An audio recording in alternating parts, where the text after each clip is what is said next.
Olá, graça e paz. Nós vamos tratar de alguns assuntos daqui para frente que são de extrema importância e relevância para a vida como um todo.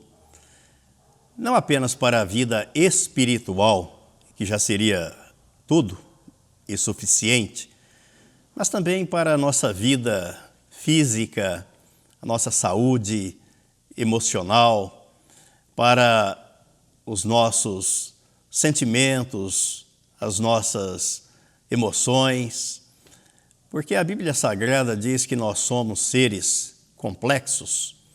Deus nos criou, depois Ele nos gerou de novo em Cristo para aqueles que creem na sua inclusão no corpo de Cristo, na cruz e na obra consumada por Jesus, na cruz do Calvário. Nascem de novo, são regenerados pela graça, pela palavra, pelo poder de Deus. Mas ainda assim, continuamos com um corpo, com uma alma e com um espírito. No novo nascimento, na regeneração, Deus recria o nosso espírito, já que a Bíblia informa que nascemos mortos espiritualmente. E nesse estado, nessa condição, não temos comunhão com Deus, não temos vida espiritual. Temos apenas a vida física, a vida biológica. Então, a vida espiritual nos é dada por Deus mediante o novo nascimento, a nossa regeneração. Mas a partir daí, muitos acreditam que estão prontos. Está tudo perfeito, tudo completo, tudo acabado. Quando, na verdade, nós descobrimos pela Bíblia que o novo nascimento é o ponto de partida, é o início de uma nova vida. Mas ainda não é tudo, ainda não é tudo. Por que ainda? Porque ainda temos um longo caminho a ser percorrido. E a Bíblia nos traz lições, exemplos, ensinamentos, e mostra como deve ser o nosso comportamento, a nossa conduta, o nosso modo de vida. E ela tem o remédio, tem a orientação, porque a palavra de Deus é completa, é perfeita. Deus é completo, é perfeito, mas cabe a cada um de nós, aos seus filhos, aos seres humanos, buscarem, procurarem, quererem, desejarem, alcançar esta plenitude, a plenitude de uma vida abundante. Porque o Senhor Jesus disse que veio a este mundo para que nós tivéssemos vida e vida em abundância.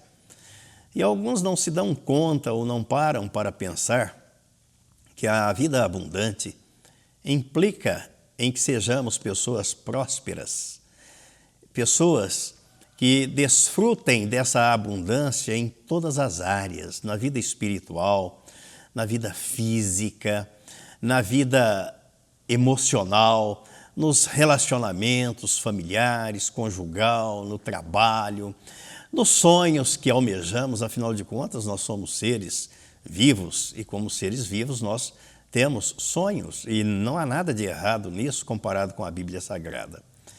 Eu vou começar essa nossa reflexão lendo um texto bíblico que está aqui no Evangelho escrito por Mateus, no capítulo 6.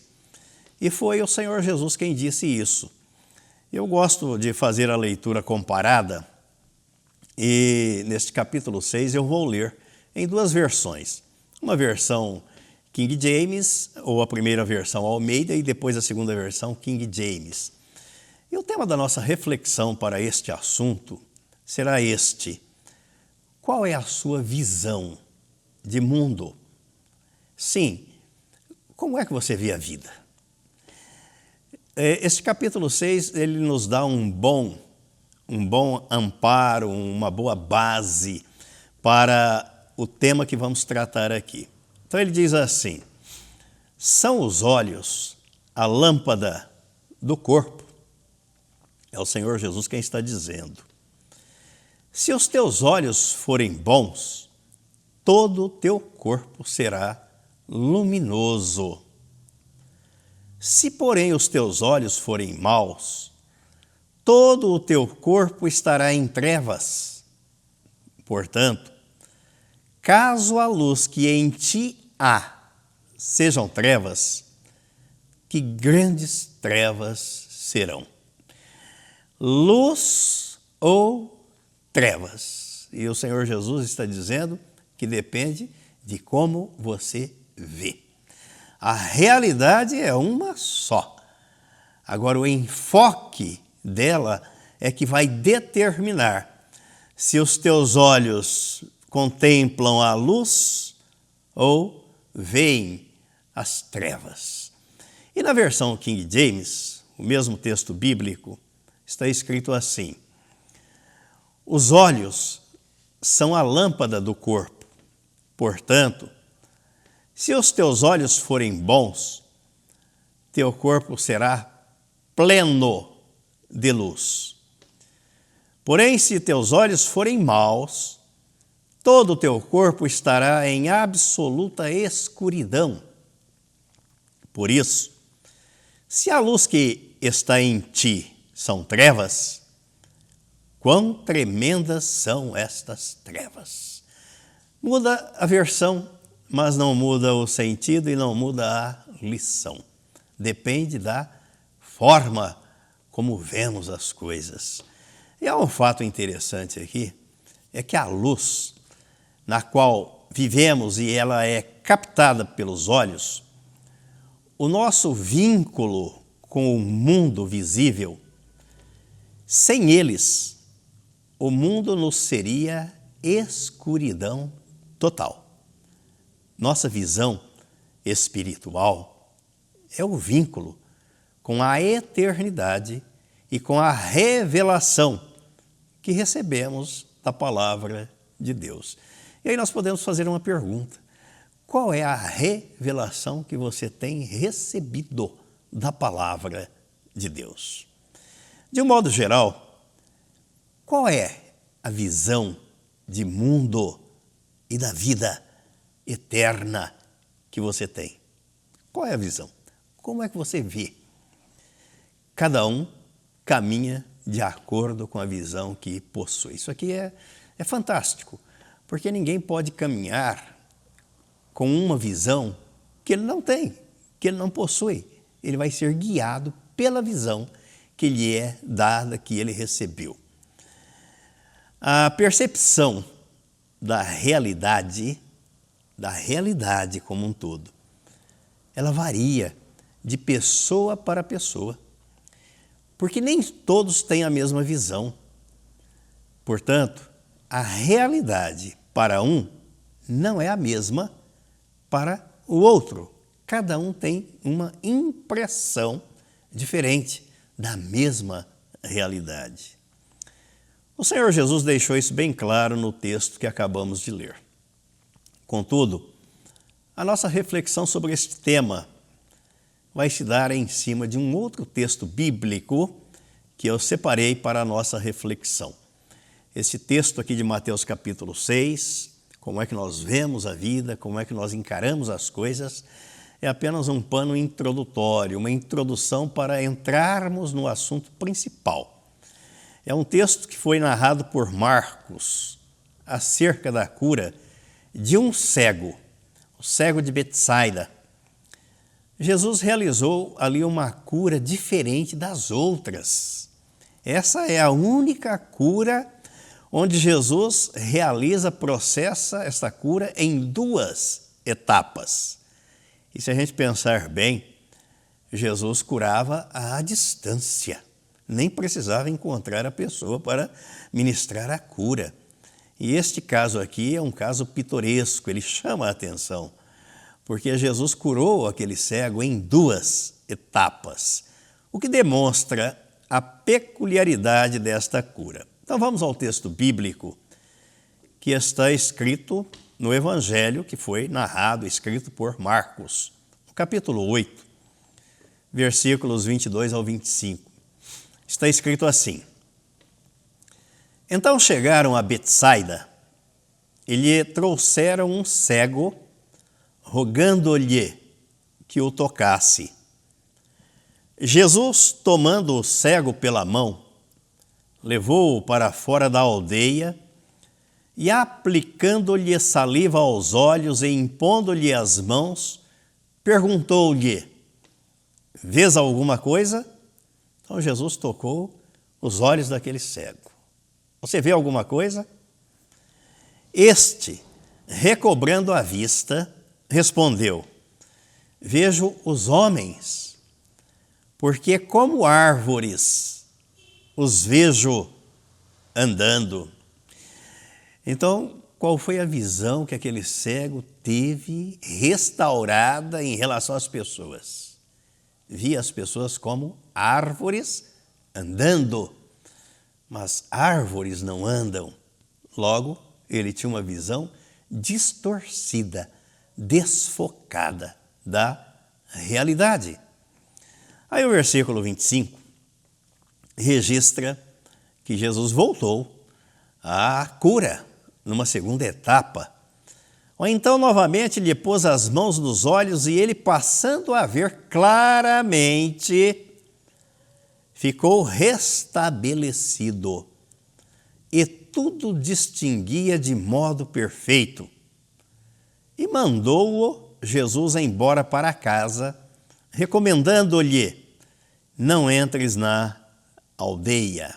Então foi preciso Jesus voltar numa segunda etapa, colocar as suas mãos sobre os olhos daquele cego, para que ele tivesse uma visão correta, uma visão nítida, uma interpretação natural da realidade diante dos seus olhos. A cura do cego de Betsaida é o único milagre de Jesus descrito nos evangelhos que ocorre em etapas, não de maneira única e instantânea.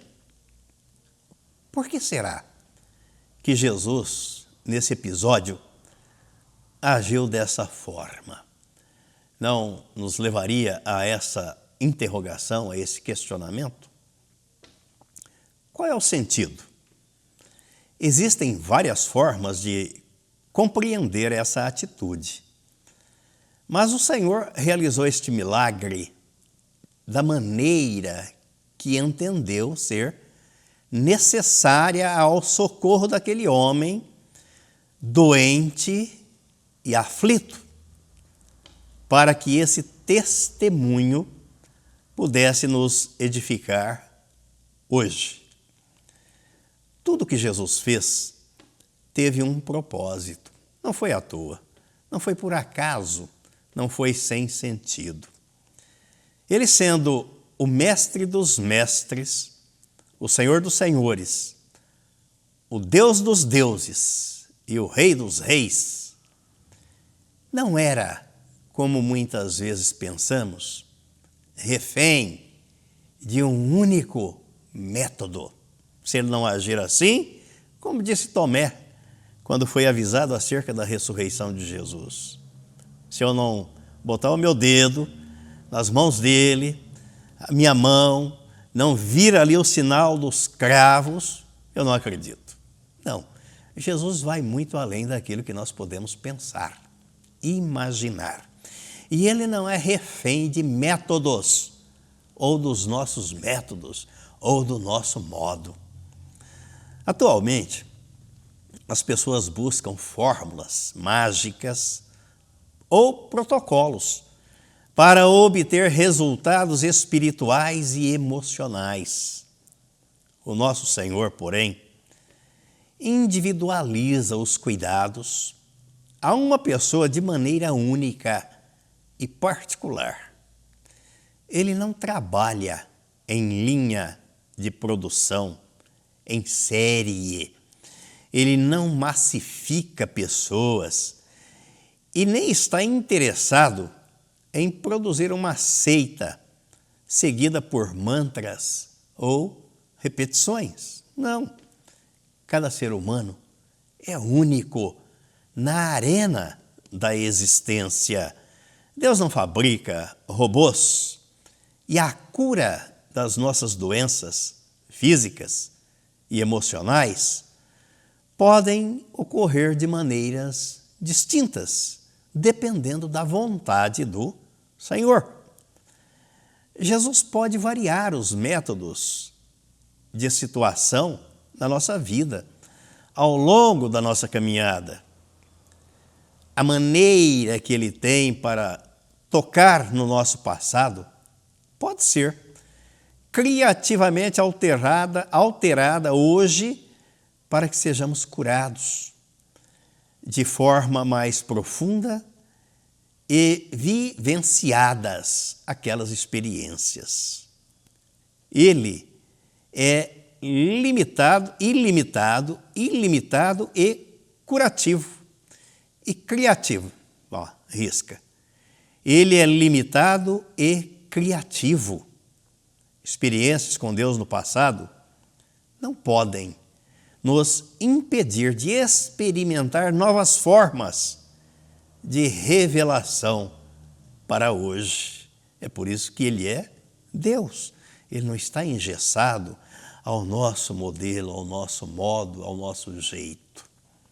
Não podemos nos tornar rígidos e nem viver uma espiritualidade de protocolos.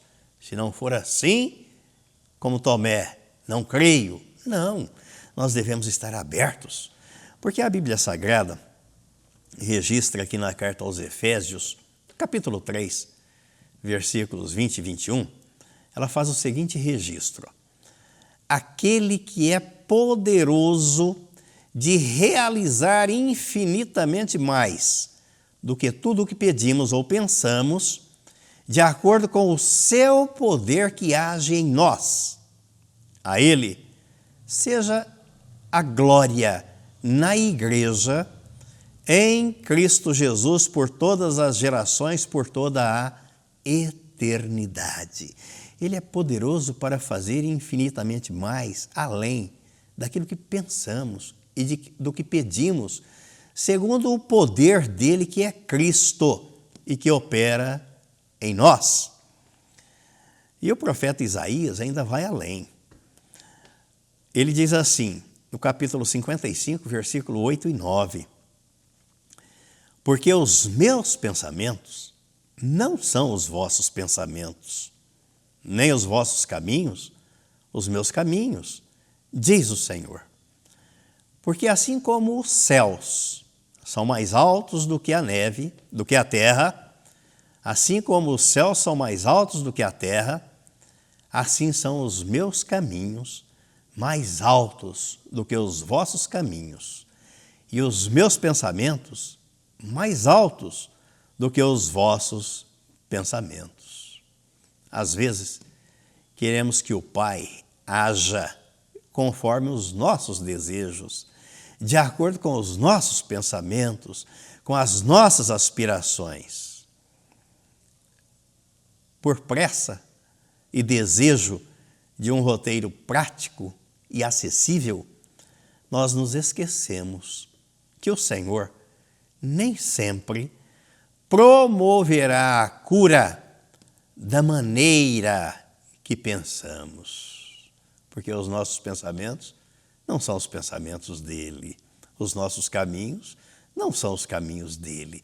Então ele vai operar, ele vai agir, mas de acordo com a vontade dele, na hora dele e com o método dele, e não com os nossos métodos ou do nosso jeito. Queremos velocidade, rapidez em tudo, um piscar de olhos, mas em alguns momentos ele permite que vivenciemos a cura em etapas, assim como foi com aquele cego de Betsaida. Muitos cristãos se decepcionam, acreditando que devem sempre ser curados de maneira mágica, sobrenatural, num piscar de olhos. Mas se esquecem que o Pai Celestial executa muitos milagres e curas, utilizando formas que vão além da nossa capacidade de compreensão. Já pensou que a cura em etapas pode passar pelas mãos do médico ou de algum terapeuta usado por Deus? Por que não? Deus pode e usa tais pessoas, tais profissionais, como instrumentos nas mãos dele para abençoar vidas de outros. Ignoramos as infinitas possibilidades divinas e queremos impor a maneira pela qual gostaríamos de ser curados. Senhor, tem que ser assim, gostaria que fosse assim. Mas Deus não faz a vontade do homem, Ele faz a vontade dele, e é para a glória dele. Nem sempre reconhecemos que Deus pode nos curar com métodos naturais, dado como bênção aos homens.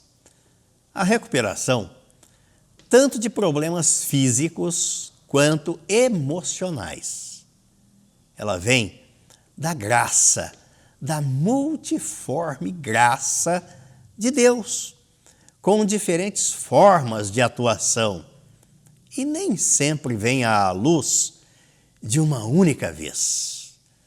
Mas, às vezes, ela pode vir de maneira gradual.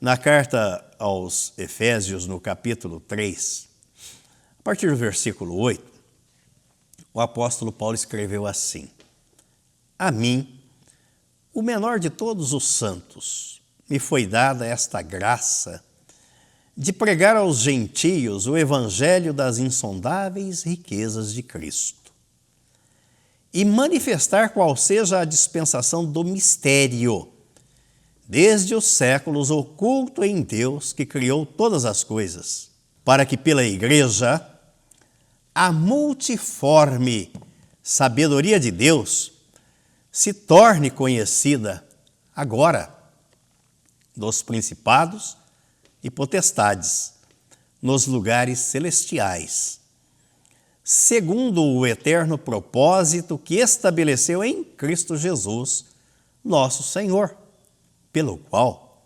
temos ousadia e acesso com confiança mediante a fé nele. Esse texto impressiona sobre modo, porque o apóstolo está dizendo que Deus tem várias formas de se manifestar, de manifestar o seu poder. Multiforme quer dizer muitas formas. Então Deus não tem uma forma só de agir, um modo só de agir. Não, é por isso que Ele é Deus. A restauração das emoções funciona dessa forma, segundo as muitas e variadas formas que Deus tem de agir. Muitos cristãos acreditam que não foram tocados por Jesus, abençoados por Deus, e por isso são portadores de sintomas depressivos e ansiosos. Deus se esqueceu de mim. Não. Para estes, pesa o sentimento do abandono, que reflete em suas emoções. Caminhar sem a visão de que o Senhor cura não apenas a doença da alma, não apenas nos recria espiritualmente, nos salvando em Cristo, mas que também Ele trata das nossas emoções. Caminhar sem essa visão é um equívoco. Isto leva muitos a adoecerem, assim como aconteceu com aquele homem, aquele cego de Betsaida. E Jesus tratou dele. Da mesma forma que Jesus tratou dele, curando-o em 2 etapas, a nossa cegueira emocional pode ser eliminada em estágios, em etapas, durante as quais etapas ou estágios, o Filho de Deus, nosso Senhor e Salvador, atua tocando nas nossas dores, nas dores emocionais, nas dores da alma, nos nossos sentimentos. Deste modo, Ele revela as nossas necessidades em sessões recorrentes de terapia. É o maior psicólogo e o maior terapeuta que já existiu. Jesus, quando nos dispomos a assentarmos-nos no seu divã e receber a cura ministrada por Ele. E por quê? Além da salvação, Ele quer tratar das nossas emoções. Por que será? Ele não se limita e não se contenta apenas com a nossa restauração, com o nosso novo nascimento. Não, Ele quer ir além. E a resposta é simples. O Pai Celestial vai nos transformando pouco a pouco, em etapas, para que nos tornemos cada vez mais parecidos com o seu Filho, Jesus Cristo. Esse é o propósito de Deus para a nossa vida. Na segunda carta aos Coríntios, no capítulo 3, versículo 18, o apóstolo Paulo escreveu assim: E todos nós, com o rosto desvendado, contemplando como por espelho a glória do Senhor, somos transformados de glória em glória, na sua própria imagem, como pelo Senhor, o Espírito. Então nós somos transformados por Deus de glória em glória, na imagem, na sua própria imagem, assim como pelo Senhor, o Espírito Santo. Esse é o propósito de Deus. Ele quer que tenhamos uma vida plena, abundante, não só com o novo nascimento, mas a partir do novo nascimento, sendo tratados nas nossas emoções, no nosso psiquismo. Assim, a nossa mente é gradualmente remodelada conforme a atuação do Espírito Santo e da palavra de Deus, que atuam na nossa vida diariamente, todos os dias. Essa maneira de compreender a cura é importantíssima, pois nos tira o peso de acreditar que não somos estabelecidos ou restabelecidos por falta de fé, por não sabermos pedir da maneira correta. É bem verdade que a Bíblia diz que não sabemos orar como convém. E se não acreditamos e não sabemos que somos doentes emocionais, como faríamos o pedido correto? Como pediríamos a cura para algo que desconhecemos existir dentro de cada um de nós? Faríamos o pedido certo se soubéssemos e quando soubermos do mal do qual padecemos, e pediríamos para que Ele cure as nossas emoções, as nossas feridas e restabeleça a nossa visão, assim como Ele restabeleceu na segunda etapa a visão daquele homem que Ele abrira os olhos. Pense nisso. Isso é algo fundamental para a nossa vida, para que desfrutemos de uma vida plena, abundante, a vida que Jesus veio oferecer. A cura completa pode vir por etapas e muitas vezes isso foge à nossa compreensão. Nas enfermidades emocionais, nas enfermidades da alma, no nosso psiquismo, a restauração é cercada de individualidade e mistérios que fogem ao controle e à compreensão do homem. Os caminhos do Pai são mais sublimes e mais elevados, são mais altos do que os nossos. Se você está em Cristo e mesmo assim continua com dilemas e angústias emocionais, não se esqueça, o Senhor está trabalhando em seu favor e a restauração poderá acontecer por uma ação única ou em etapas. Não se desespere, espere no Senhor, confia nele, descansa nele, porque o mais Ele fará por você. O Senhor sabe trabalhar nas suas emoções, basta você insistir na presença dEle em oração, pedindo a Ele, clamando a Ele. Ele age de maneiras diversas e não podemos manipular os métodos empregados por Ele. Aquele cego de Betsaida, o texto da Bíblia King James diz que Jesus cuspiu nos olhos dele. A versão Almeida diz que Jesus cuspiu no chão, fez um barro, um lodo e aplicou sobre os olhos daquele homem. São os métodos que ele tem para trabalhar, para agir. É bem verdade que em alguns casos relatados pela Bíblia, o Senhor Jesus curou pessoas com um simples toque físico, como é o caso daquela mulher que padecia de hemorragia.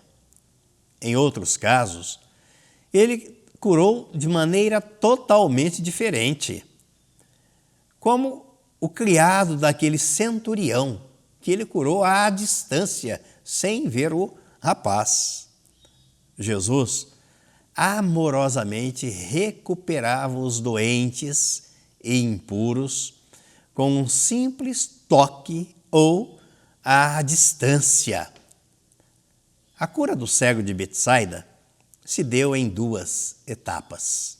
Primeiro, foi a incapacidade de enxergar os objetos ao seu redor. E depois, o toque do Senhor permitiu que ele conseguisse interpretar o que via.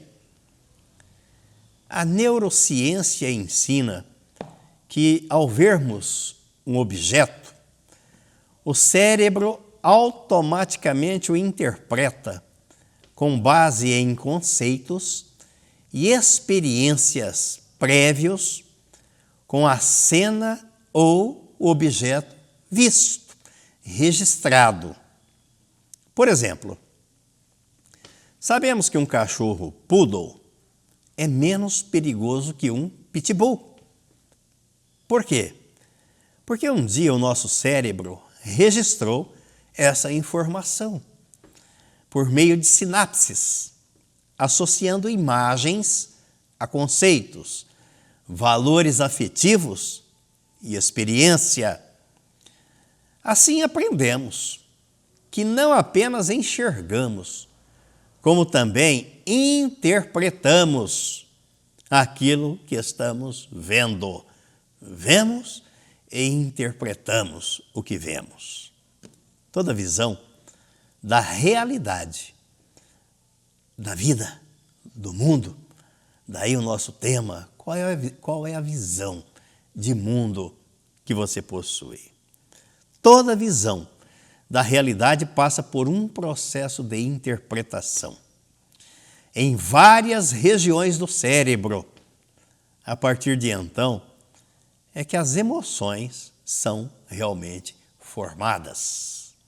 Desse modo, a depender da história de vida, das experiências ou até mesmo da ausência de estímulo, podemos ter dificuldade de compreender adequadamente a realidade.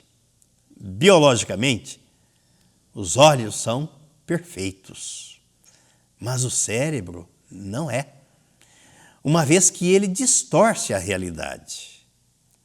Pessoas com ansiedade, por exemplo, podem interpretar o mundo mais tenso e hostil do que de fato é, mas é como ela encara a vida, é a visão que ela tem de mundo. Ela é uma pessoa ansiosa, então para ela o mundo é hostil. Já um paciente deprimido pode ver o mundo sem brilho ou sem cor.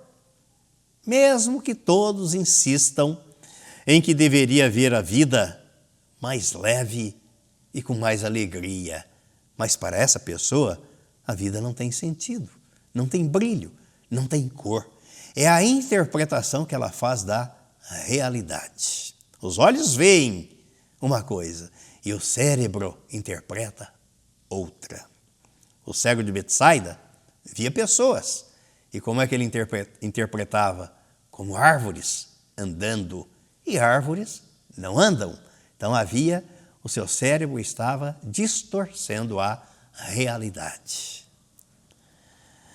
Portanto, o cérebro pode impedir que compreendamos verdadeiramente essa realidade. Essa sensação pode ser mais afetiva que aquilo que existe. Muitas vezes não vemos o mundo real, mas o mundo ideal, que passa pela lente interpretativa do cérebro e nos permite ver. As pessoas fazem assim com Deus. Todo mundo crê, excetuando o ateu, que até no fundo ele acredita, mas se intitula de ateu, ele crê. Mas as pessoas creem num Deus que elas idealizam. E o ideal está aqui, na nossa mente. E nós devemos acreditar num Deus real, que é aquele descrito pelas páginas das Escrituras Sagradas. Então, entre o mundo ideal e o mundo real, há uma distância a ser percorrida. Você tem interpretado a realidade de maneira errada? Costuma ouvir com constância que sofre mais do que os outros ou do que deveria sofrer? Lembre-se, os problemas são inevitáveis, às vezes não evitamos. Mas o sofrimento é opcional, porque vai depender da maneira como você vê e interpreta os problemas. Traduzir o que enxergamos de maneira adequada é sempre um dos pilares da cura e dos transtornos, das marcas emocionais. Em uma sociedade carregada de estímulos, muitos deles distorcidos ou disfuncionais, torna-se relevante compreender a realidade como Jesus gostaria que a enxergássemos. Temos de orar constantemente para que o Senhor nos ensine a ver de maneira precisa, sem nos tornarmos reféns de traumas, de abusos, de negligências ou de experiências disfuncionais, distorcidas. A cura das emoções levará a uma percepção progressiva da realidade, tal como ela é, e não como, às vezes, vemos. O Senhor Jesus não se contentou em restaurar a visão física daquele cego. Não bastava restaurar a córnea ou a retina. Não era suficiente a luz entrar e gerar estímulo neural em um cérebro até então incapaz de processar a visão. Como é que você vê? O que é que você está vendo? Era necessário ir além e promover o entendimento correto dos fatos, trazendo à mente a visão perfeita, não a visão distorcida da realidade, ou a visão míope que tinha o cego de Betsaida. O Senhor queria que ele tivesse a interpretação adequada daquilo que via. Mas, mais do que perceber a luz e projetar formas na retina, quando ele diz, eu vejo pessoas e elas parecem árvores andando. O Senhor Jesus desejava que o coração dele presenciasse a realidade, sem limitações ou distorções. O Salvador queria que ele tivesse a interpretação adequada do que via, mais do que perceber a luz e projetar formas na retina. Quando ele disse: vejo pessoas, elas parecem árvores andando, Jesus desejava que o coração daquele homem presenciasse a realidade sem limitações ou distorções. Jesus não se satisfaz com algo pela metade. Por isso ele trata do ser humano no seu todo, por inteiro, o corpo, a alma e o espírito. É a cura espiritual, o novo nascimento, a cura da alma nas nossas emoções e a cura física, onde o nosso corpo é o templo, habitação do Espírito Santo.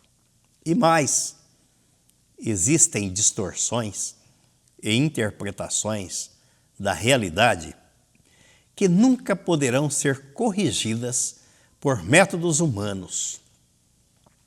Somente com os olhos integralmente abertos por Jesus poderemos corrigir as distorções que roubam a nossa qualidade de vida e a saúde emocional, que solapam a vida abundante que Jesus veio oferecer. O ansioso, ele vê um mundo hostil, mais do que ele é. E o depressivo vê um mundo sem brilho, quando a realidade é a mesma para todos. A cura do cego de Betsaida não poderia ser apenas uma cura física ou uma cura espiritual, mas ela deveria atingir as suas emoções, a forma de interpretar e a maneira pelo qual, afetiva e emocionalmente, ele compreendia o que via. Não bastava enxergar, era preciso interpretar corretamente o que via. A mente aprende ao longo do desenvolvimento da personalidade e as memórias e aprendizados podem nos levar a distorções da realidade e distorções cognitivas. O cego foi curado biologicamente, mas não sabia ver o mundo como realmente era. Tampouco sabia traduzir o que via de forma adequada. Isso significa que pessoas emocionalmente doentes sofrem, padecem deste mal. A maneira segundo a qual vivem não é reflexo da realidade, mas do modo sorrateiro como o cérebro as trai ao produzir um cenário que não existe, que não é real. Por isso, muitas das vezes, não é a mudança do ambiente que vai resolver o problema, como, por exemplo, a mudança de emprego, a mudança de cidade ou até a mudança de relacionamentos. A mudança da realidade externa não se reflete internamente no cérebro. Ele continuará a distorcer a realidade. Pessoas assim continuarão vendo homens andando como árvores. Era necessário que o cego de Betsaida enxergasse corretamente. Jesus não se contentou em deixar o processo pela metade. O segundo passo na cura dele foi o processo de interpretação da realidade, daquilo que ele via. Por viver na cegueira, ele não conseguia interpretar adequadamente o que estava diante dos seus olhos. em alguma proporção, todos somos como esse cego e precisamos remover as escamas dos olhos da alma e não dos olhos físicos que nos impedem de ver a realidade como ela é e não como às vezes interpretamos.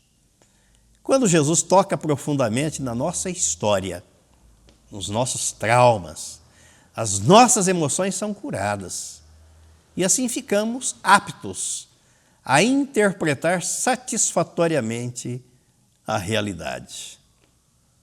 Quando isto ocorre, as árvores da vida deixarão de ser distorções da realidade e passarão a ser sombras, nas quais é possível ter uma vida equilibrada em um mundo cada vez mais ansioso e depressivo.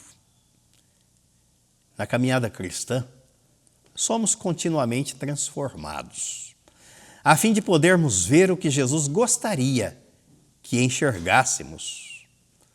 O Senhor não se furta em abrir os nossos olhos, mesmo que a cura venha em etapas. Aí eu quero fazer a conclusão. Não desanime quando os resultados não são imediatos e permita que progressivamente e por meio do aprendizado o Senhor abra os seus olhos e gere o equilíbrio na sua visão de mundo para ajustar a realidade tal como ela é.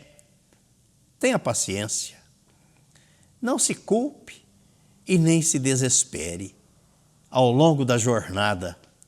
Apenas insista para que Deus conduza o processo terapêutico da cura em etapas. Sente-se, relaxe no divã do Senhor, do Salvador Jesus Cristo, porque a vontade do Pai é que além da nossa salvação, sejamos transformados dia a dia pela renovação da nossa mente e de glória em glória, segundo a imagem do seu Filho Jesus.